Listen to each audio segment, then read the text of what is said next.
Good evening guys, ayan. Binidyohan ko lang po yung uod na nakita ko sa gulay na hinuhugasan ko. Ito po yung gulay oh. Iniisa-isa ko po yung hugasan. Tapos nung wala na yung gulay, ayan nakita ko yan na uod. Ang laki niya guys oh. Tapos buhay pa siya, ayan oh. Diyos ko, ang laking uod. Parang bulati siya, no? Diba pag bata tayo na may sumasamang bulati, parang ganyan siya. Hindi ko alam kung anong klaseng uod dyan. Hindi naman ganyan yung linta. Diyos ko, ang laki niya guys. Mahaba siya, oh.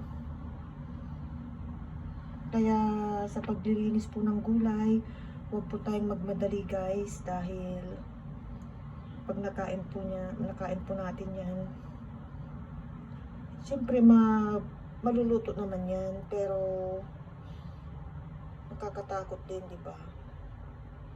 Ang laki niya guys, oh. Diyos ko. Minsan naman hindi naman ganyan yung mga ibang uod na ko sa gulay, yung minsan yung mataba siya, pero ito kakaiba eh. Payat siya na mahaba, parang ahas. Ayan oh, gagalaw-galaw pa siya oh.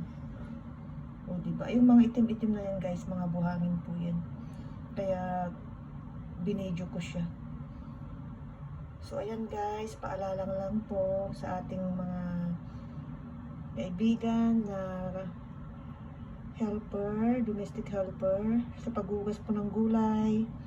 Huwag mo tayong magmadali dahil ayan po, ang gulay po ay may mga uod na nakatago. Hindi po natin alam yan. Ayan po siya oh. Diba ang laki? So, yan lang muna ang aking video for today. Thank you for watching.